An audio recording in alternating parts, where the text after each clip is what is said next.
My name is Miss Sanders, and I am the owner of Ioim. And I am Miss P. I'm Miss Cooper, the admin at Ioim Nook. I am Zakia Evans, the parent of Peyton Walker, who attends the Institute of Intriguing Minds. today we are having our State of Ioim. And the purpose of the State of Ioim is to address a number of things.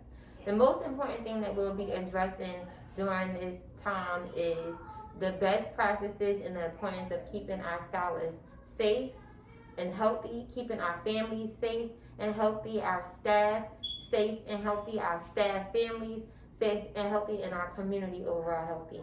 We're going to be reviewing policies and procedures. We're going to be discussing census expectations. We're going to hear from one of our parents, as you have already been introduced to, about the importance of keeping ourselves safe and the importance of census rules and regulations, amongst a course of other things. We thank you all who are watching and seeing this, and please share this to anyone in the community or anyone who has a scholar enrolled in our program. One of the first things that we wanted to address is repeat closings due to COVID-19. And so in the last 5 months, we had to close about 5 or 6 times because we had 5 positive cases within the last 5 months. I wanted to call attention to the 5 cases that we've had in the last 5 months. 1 out of 5 was a teacher who was employed by another company. 1 out of 5 was a parent. 3 out of 5 were scholars. And 2 of the 3 scholars were asymptomatic, which means they had no symptoms of COVID-19. Because of the closings, we've had some parents who were frustrated, irate, disappointed, and frankly upset because we were closed. However, we have to make sure we keep on the forefront of our minds that the reason why we're closing obviously is to make sure that we are not only thinking about ourselves, but we're thinking about other scholars, other families, the community, and keeping in mind that the regulations and the rules are set in place for a reason. It is vital that I remind you at this time that although we are a licensed academic center currently operating, we are still in a pandemic, and it is our responsibility to keep ourselves safe. We all have a part to play. Most of our regulations and COVID information from the state of New Jersey. We are adhering to the state of New Jersey, and we must follow those guidelines. To stay open, that is what we have to do. We only closed down for 2 weeks in 2020, and then we reopened for essential employees as of April 2020, and we have been open ever since. We rely on the parents to help us, just as well as you guys rely on us to be there for you guys. We have to be a community. I would like to first go into parents being transparent, okay? So with that being said, parents being transparent with symptoms, whether it's a cold, the flu, allergies, or COVID, it is the parents' responsibility to be transparent with the staff, okay? Children cannot be here whether it's just a common cold or whether it's the flu. It affects staff, children, even us being open. We have a responsibility to protect all of our scholars, ourselves, and our families. And I want to piggyback off of that, Ms. P, because as educators and parents and people in the community, we're not physicians. So if your kid comes into school or tries to come to school and they have these same symptoms, we don't know if it's a cold. We don't know if it's the flu. We don't know if it's COVID. We don't know if it's allergies. That's what the physician's job is for. And so that's why we always emphasize, go get your child seen by for a physician, and make sure that you come back with a doctor's note. A doctor's note must give your scholar clearance to come back to school, and most importantly, decipher whether or not it's a common cold, allergies, or COVID-19. We cannot put other scholars, other families at risk of getting COVID-19 because at the door, looking at a scholar, we can't see them and say, okay, it's COVID-19 or it's a common cold or it's allergies. The children look normal. Right. If they don't have a fever, you don't know what's going on. Whether it is allergies, a common cold, the flu, or coronavirus, the symptoms are shared across the board. We are calling you guys to tell you like, hey, your child has a runny nose. Can you come and pick them up? We are doing that to be safe. But you also have to be careful because some parents will give their child Tylenol 6 o'clock in the morning. So And then I've had to discuss that with multiple parents. Do not. Do not. It says it on the COVID policies we've given to everybody and you guys sign off on it. You cannot give your child medicine in the morning. If you give them medicine in the morning, that that means that something's wrong, that they should stay home. Do not give them any fever altering medicine, any Mucinex or anything, because now if you give them Mucinex, actually we are going to be calling you because now their nose is probably running profusely. stop sending your children to school because you have a positive case. Keep your kid at home. Do not send your child to school. That's going to affect everybody. The staff members, it's going to affect the students and our families that we have at home. Right. I just want to thank you guys for opening up the school to school-age children because if y'all didn't, I wouldn't be able to work. And I'm a single mother and I take care of my child on my own without the system, without anybody. Like, I go to work every day to provide for her. So when you guys close, it's like, okay, what am I supposed to do? I have to shift her between my aunt, my cousins, her godmother, my brother, and majority of them, they live in South Jersey. Right. So I'm leaving 6 o'clock in the morning, taking her down there, then leaving from at 7 o'clock, bringing myself back up here, and then after my 6 hours of work, I have to go back down there to pick her up, then bring her back home. Right. So by the time I get home, it's like, oh, I'm drained. Right. I'm not saying that like it's a problem because it's a pandemic. It's a lot of things that's going on. You didn't have to open up your doors. You could have said no. At this point in time, I'm afraid to open up my doors to let other students come in. I'd rather just keep my toddlers or my babies the way I had it. But you guys didn't. And in September, she stayed with my brother for a whole month. Like, I would see her after school, give her dinner, do homework with her, and then I would go to my house. Then I would have to do that like 3 or 4 times a week, and then get her on the weekends. Then once they changed everything with the school-age children, they're able to go to learning centers or daycares. I called around and I felt comfortable with this school. That's why I picked it. That's why I know when my family tell me, or I had a friend that said, you need to take your child out of that school. No, I'm not. Comfortable with the staff, comfortable with the owner, comfortable with the children. I've never had any complaints. When I pick up my child, I never have complaints. Whatever's done in-house, they keep it to themselves, and I keep it moving. I have no problem with it. And this is the reason why I picked this school, and this is the reason why she's going to stay here until she turns at least 13. And you know what, Ma, I appreciate you saying that too, because one thing I can say about us is we are all passionate about what we do, right? So the way we operate the center, we always pride ourselves in operating with integrity, and no matter what the circumstances is, we are transparent with our families because we want our families to be transparent with us. I've read articles on centers who are recently closed down, mandated by the state because they were withholding COVID-19 positive cases. So I'm sure other centers, I'm for certain, matter of fact, that other centers and other schools are experiencing the same thing. They may not be exposing them or being transparent with their families, but then they also putting those families and those kids at a greater risk. I've had a situation where I had the pink eye. So I let the school know I have the pink eye, so she won't be back for the rest of the week. Right. I wasn't comfortable with dropping her off and going back home just in case she caught the pink eye. Right. So I found out, was it like on a Monday, so I kept her home for the rest of the week. Right. I took myself and took my child back to the doctor to get clearance so I can go back to work on Monday. Right. Like, I make sure everything is up to date. Every 2 weeks, get a COVID-19 test. Negative test results, we go back to school, go back to work. If it's ever positive, I will let you know. Right. I will bring in paperwork. Right. Send it, do whatever I have to do. That's what a lot of parents have to do. Right. Stop sending your children to school because you have a positive case. Keep your kid at home. Do not send your child to school. That's going to affect everybody. The staff members, it's going to affect the students and our families that we have at home. The numbers are going up again. North is extremely high, and we're being affected greatly by it now. I go get tested every 2 It's weeks. for a peace of mind. I go get tested every 2 weeks. My teenager and my 10-year-old go with me. The 4-year-old, we do it periodically with her.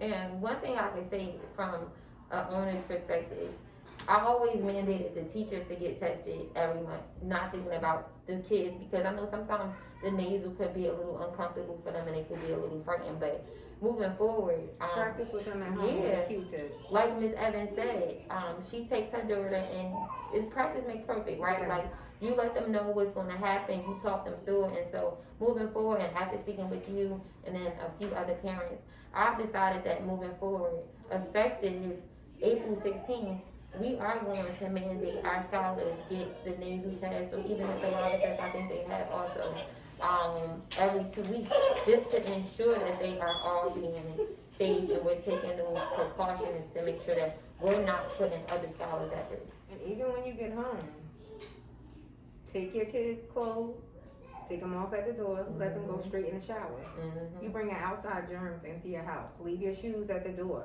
Keep Right. a little bucket Right. by your Right. door. And we also have to adhere to New Jersey policies of not being, I know the world is opening them back up, but in the same sense, having your child around a crowd or being around a crowd is dangerous. Yes, it is. You know, and then come Monday, they're going to school. And then it's informed to you that, oh, you were around somebody positive. Anybody could be positive. Mhm. Don't get me wrong. I went to my grandmother's house to drop her off food, and a couple days later, I received a phone call saying that she had tested positive. But I immediately called Miss Sanders. Hey, I'm out. Right. Luckily, I wasn't in the facility before that, but I immediately got tested. Everything worked itself out. I was actually out for a couple of days before that, so they wasn't affected. But it's not like when it was time for me to go to work that Monday. I think I received the call Sunday night. Mm-hmm. So I think I was out the week before. Then I received the call Sunday night saying, "Hey, you know, your grandmother tested positive, and I take her food all the time." Mm-hmm. I called Miss Sanders. All right, now I can't come back. Did it affect me money wise? Absolutely, because now I've been out of work for a week, and then I can't go back to work until I get my results back. But listen, that's the chances that we took, and I kept all of my kids home, and 2 of my kids attend here. Right.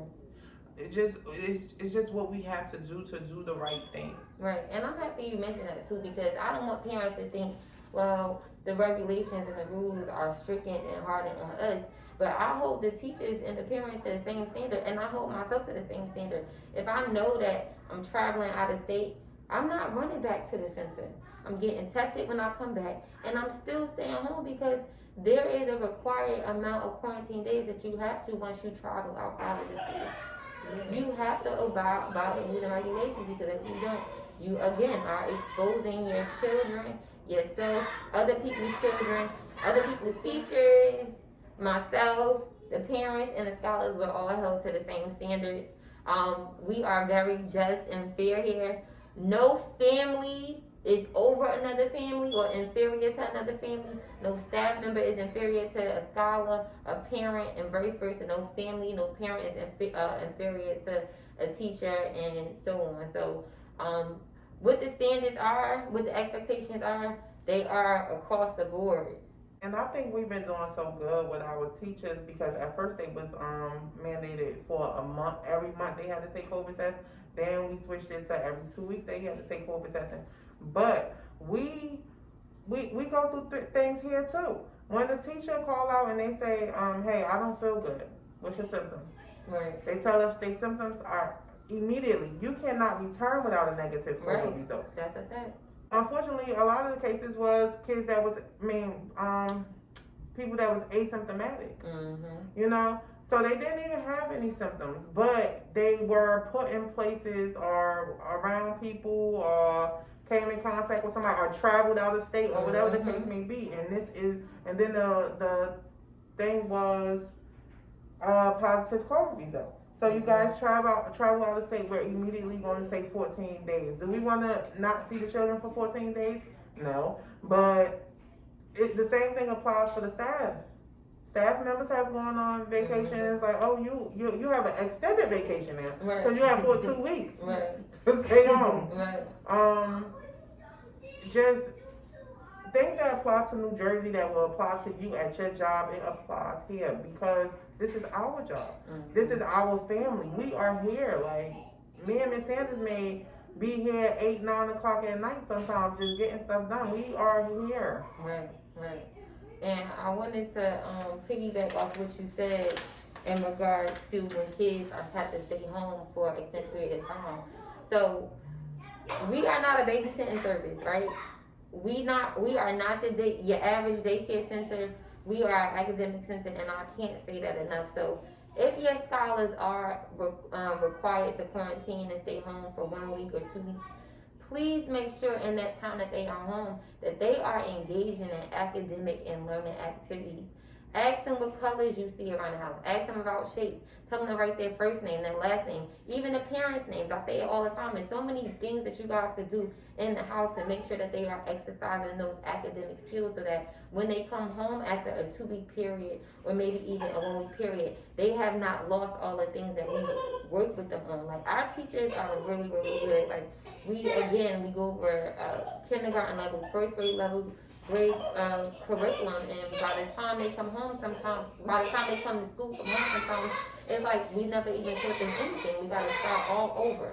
So if they are home, I'm begging you, I'm urging you to continue to work with your scholars because we work super hard to make sure that they are getting the academic skills that they need. One of the things that I wanted to bring up, Ms. P has spoke about it briefly, and also Ms. Evans, about being transparent, taking your scholars to the doctor, making sure that if you know they are not feeling well, you are keeping them home and doing the right thing.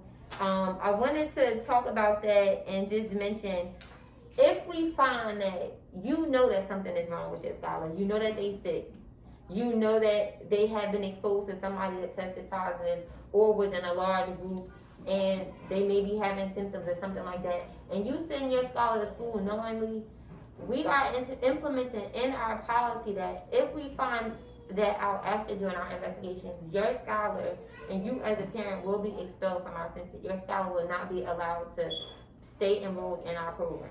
You will have to identify a new center or a new site to take your scholar to, because we cannot risk having 50 scholars sick because of one scholar. It just doesn't make sense, and it's our responsibility when your scholar walk through that door to keep your scholar safe. And in keeping your scholar safe, we're keeping you safe, we're keeping our family safe, ourselves safe, and then just other centers. So Ioim is not just the center on Urban Turner. We have multiple locations, and so I travel from site to site all the time. I hate the idea of leaving from Newark, traveling to South Jersey, going into the center, mingling with my scholars, mingling with my other teachers, and possibly exposing them to something because I came to visit my site in Newark. You guys always say, Miss Sanders, we don't see you, we miss you, and I miss you guys, and I love my scholars all the time. And one of the reasons I don't try and come up here so much is because the city of Newark numbers is very high, and the numbers have increased. I did some research this morning, and just yesterday, 509 cases were reported. That's almost more than half of what was reported last month. March 15th, there was 285 reported cases. February 15th, there was 166 cases. January 15th, there was 599. In December, there was 296. So after hearing all those numbers, you hear it's not even the end of the month.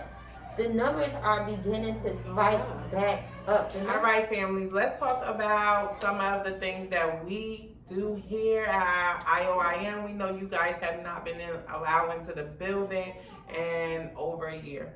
So let's talk about some of the things that we have, and some of the policies we have implemented to keep your children safe. So as you guys are aware, parents can't come inside, no one can come inside. Everyone stops at the door, has their temperature taken. We do a visual inspection. We ask entry questions. Have your scholar had a fever? Have you provided any fear-reducing medication? Have your scholar been exposed to anyone? have your scholar travel outside of the state, have anyone from out of the state come to your home to visit?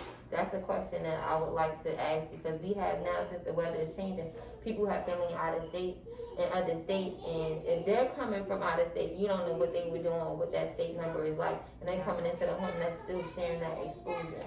So that's the question that we're gonna ask. Absolutely. As soon as they walk in, they have to take off their shoes, put it in their cubbies, immediately go and wash their hands. All of our staff typically have a second pair of shoes for inside. We do 3 times daily sanitizing of all the common areas, the restrooms, doors, outside areas if we utilize it.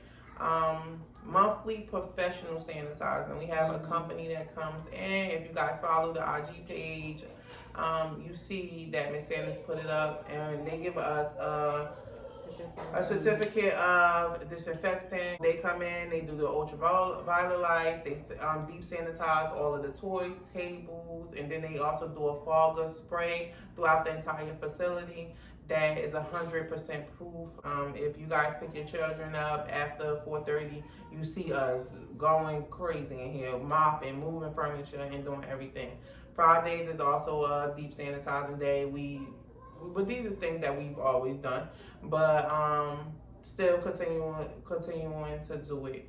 We are trying to keep your scholars safe. Understanding that it's a burden on our families when we have to close for 2 weeks. Understanding that as parents who have scholars that are in elementary, middle, and high schools, when they don't go to school, it's also a burden for us, because we're not only educators and administrators, we are parents as well. And so, same how you're getting the notifications about COVID-19, I think I've gotten a notice about someone being exposed at my daughter's school every month, maybe 2 or 3 times out the month. And I do understand that her school is larger, but this is something that's consistently happening. And I made a joke about it, like, we all have to work together and try and get a handle of it and take our responsibility for what we can do, because the government doesn't really even know what to do when it comes to COVID-19, right? So we just have to make sure that we are doing our part. And because it falls on everybody, it falls on the schools, the teachers, the families, the parents, the cousins, the aunts, the uncles, the visitors, the friends. Because if your friend is exposed, or your friend is out at this place and that place, if your friend truly cared about you and respected your child, they would not even come around. So you know what, let me get tested first and then I'll come over. Like, we gotta just think about the bigger picture, because it's bigger than us, it's bigger than our kids, it's bigger than our individual families. House. Yes. Do not go visit each other. Right. We got video chat. Or if y'all wanna get together, everybody come together with their negative results first. Like, let's have a negative test party. You got your results, you got your results, you got your results, and then we can link. Until then, no. Our athletes, keep your mask on. Yes, you have to wear your mask. Keep your mask on. That's something else that we definitely do throughout the facility. We keep our mask on, and we make throughout the day. Even if a scholar do pull their mask out, hey, pull your mask back up. We try to keep safe. Definitely glove. Well, we glove up in here because we're dealing with children, fluids, and things of that sort sometimes. So just be safe. Just think about it. Like, if you take a minute to stop and think about it, I know life moves fast, but just stop for a minute and, like, okay, how could this affect your life and other people's lives around you? And would you have your scholar enrolled in a center that actually cares about their health and lets you know what's going on? Or would you have your scholar enrolled in a center that's keeping secrets from you, not telling you that it's a positive case, and you just sitting your kids? Yeah, like, the health and the safety of our scholars come above every and all things. And I'm for sure the reason why we have been able to stay open and serve scholars during essential workers all immediately after the pandemic is because the state of New Jersey and the Office of Licensing know that we are a good center. Our inspector name is Josetta Manning. Anyone who wants to call her or ask her any questions about our center, feel free. Feel free. We are a top-rated center, and we have 0 complaints. We have a very, very good reputation with our families and also the state office of licensing. And that's because we do what we're supposed to do. We work with integrity. We are just, we are fair. We love our kids. We are passionate. We teach and we follow the rules and regulations. We have an action plan, as I mentioned. Our scholars go outside. They will continue to go outside because the weather is improving and getting better. But we will not be mixing groups. And so the scholars will go outside according to their class. They'll be taking walks according to their classes. We will not be mixing groups upon arrival or dismissal or throughout the school day. Tests for scholars will be mandated every 2 weeks to be enrolled in this program. Same thing for the staff members. Staff members have to be tested every 2 weeks in order to work here. We have already purchased medical grade air purifiers, and they are throughout the center to make sure that our air is fresh. We have also purchased a sanitizing gun with disinfectant solution, in addition to having an outside company come in, so that after the end of every school day, we just use our own fogger with our disinfectant solution to ensure the sanitizer is properly done within our center. As mentioned, we will continue to hire outside sanitizing company. And one thing I'm grateful for is that we have some really great parents. For example, Ms. Evans and a bunch of other ones. We are open to suggestions. We love to consistently have conversations and talk to our parents about how can we do things better. Because one thing about us, we don't think that we know everything. We don't think that we have all the answers. We are always open to suggestions and feedback. And that's what's going to make us successful and help our scholars to be successful and run properly. Another thing, we do have some new employees coming on because we do have some changes about to happen. We have one of the teachers going out on maternity leave. Another teacher is moving out of state. So we do have new staff coming on. However, all new staff is mandated to have a consecutive COVID result before they can even come in the building. Right. Our interviews are done online. Right. And before they can even come in for their orientation days, they have to be tested. Right. So we are keeping your scholars safe. Trust and believe. And so that's it for our state of Ioim. Before we close out, I just want to say that we have a lot of great things planned for our scholars because we know that they are not going all the places that they once were going. And so Ms. P and I are planning a prom. Last year, scholars who moved up and or moved out to kindergarten, we did not celebrate with a graduation because of COVID. We will have a graduation this year. We will have more cookouts and just try and make just being here in this facility a little bit more creative in just the events that we have. And then also knowing that as parents, you guys want your alone time. You guys want to do things. You want to go places. But instead of going out, maybe you could just be creative and have a date night in the house. You know what I'm saying? And we might have like a parents' night out where if you guys want to go out on a Friday night or a Saturday night out, we'll have like a gathering here. We could bring your scholars, and obviously you would have to pay for that Saturday, but you'll be able to have your alone time with your significant other or your friends or your family without your kid there, and then they could be amongst their friends. So we're just trying to be creative. Yeah, it's a safe place. We're trying to be creative to see how we can support our families more during this time and see how we can work together as a team. Thank you guys. Hope you got all of the, it may be questions and we look forward to the questions. We look forward to answering them, and we may add even more stuff to our action plan after speaking to our families. Right. Okay? But we're here for you guys. We just all need to be on the same page and just continue to support the scholars.